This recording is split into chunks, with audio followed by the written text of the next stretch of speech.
प्रदेशव्यापी जन आक्रोश यात्रा की आगाज सिरोही जिले में 2 तारीख को रथों की लॉन्चिंग से होगा। 3, 4 और 5 तारीख को संबंधित विधानसभा में रथ रवाना किए जाएंगे। जो 3, 4 और 5 को अपनी अपनी विधानसभा में इनके आगाज होंगे और वहां से यह जो रूट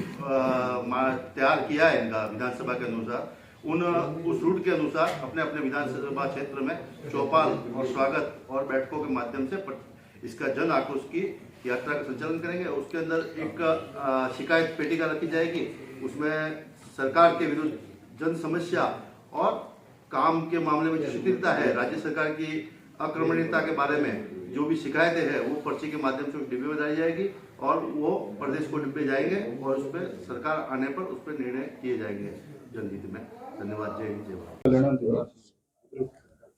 उपस्थित हमारे पूर्व मंत्री आदरणीय ओटाराम जी और पार्टी के सभी पदाधिकारीगण और सभी मीडिया के बंधुओं, राजस्थान के अंदर जो वर्तमान में स्थिति बनी हुई है, इसको लेकर जनता में एक आक्रोश है और ये हम सब अच्छी तरह से जानते हैं कि किसी भी सरकार के अंदर एंटी इंकम्बेंसी तो होती है, लेकिन इस बार राजस्थान के अंदर जो हालात बने और ये जो राजस्थान में अशोक जी गहलोत की सरकार जो रही, इसके 4 साल जो निकले, उस 4 साल के अंदर जो उन्होंने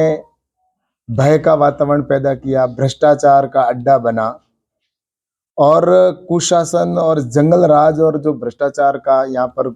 खेल हुआ, उससे जनता के अंदर अब एक जन आक्रोश पैदा हो चुका है और उसको लेकर भारतीय जनता पार्टी पूरे प्रदेश भर में जन आक्रोश यात्रा प्रारंभ कर रही है। और निश्चित रूप से मैं कह सकता हूं कि ये यात्रा जन जन तक पहुंचेगी, हर गांव जाएगी, नगर जाएगी, डगर जाएगी और जाकर जनता की जो समस्या हैं उनको सुनेगी और निश्चित रूप से जनता के साथ में भारतीय जनता पार्टी साथ खड़ी है। वर्तमान में ऐसी स्थिति पैदा इसलिए हुई कि राजस्थान के अंदर जो सरकार है वो सिर्फ अपने आपसी लड़ाई की वजह से जनता को भगवान के भरोसे पर छोड़ दिया और उसकी वजह से आज जो उन्होंने वादे किए थे वो भी पूर्ण नहीं कर पाए वो, और जो वादे उन्होंने किसानों से किए थे कि हम किसानों के संपूर्ण कर्जा माफ करेंगे और वो भी 10 दिन के अंदर करेंगे, लेकिन आज 4 साल पूर्ण हो गए, लेकिन उसके बावजूद भी किसानों का कर्जा माफ नहीं हुआ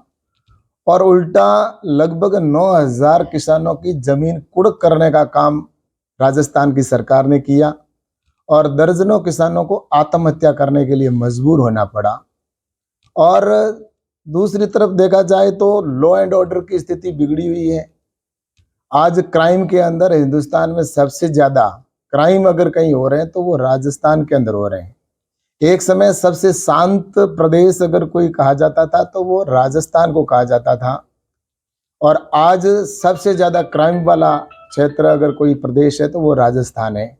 इस राजस्थान के वैक्सीनेशन गायों के नहीं करने की वजह से समय पर 2 महीने तक वो सिर्फ केंद्र के ऊपर थोपते रहे और उसकी वजह से लाखों गायों की अकाल मौत हो गई। और राजस्थान सरकार का एक ही लक्ष्य उद्देश्य रहता है कि कोई भी मुद्दा हो उसको केंद्र के ऊपर ये थोपते रहे। चाहे कोरोना का समय आया तब भी उन्होंने केंद्र के ऊपर थोपा, लंपी की बीमारी आई तब भी उन्होंने केंद्र को जिम्मेवार ठहराने का प्रयास किया। हर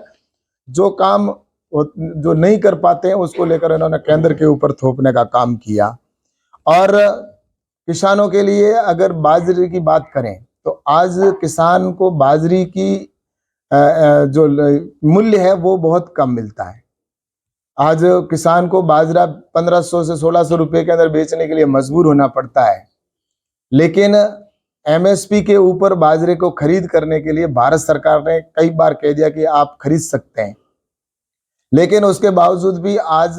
जो बाजरे की एमएसपी की दर है वो 2350 रुपए है, लेकिन किसान को 1500 रुपए 1600 रुपए में बेचने के लिए मजबूर होना पड़ रहा है। लेकिन आज भी बाजरे की ऊपर एमएसपी पर खरीदने की राजस्थान सरकार की कोई मंशा नहीं है, जबकि भारत सरकार ने इनको ये स्पष्ट कह दिया कि जब चाहे भारत राज्य सरकार है वो बाजरे की खरीद करने के लिए भारत सरकार को पत्र लिखेगी, तो भारत सरकार बाजरा खरीदने के लिए तैयार है, लेकिन उसके बावजूद भी बाजरा नहीं खरीदा जा रहा है।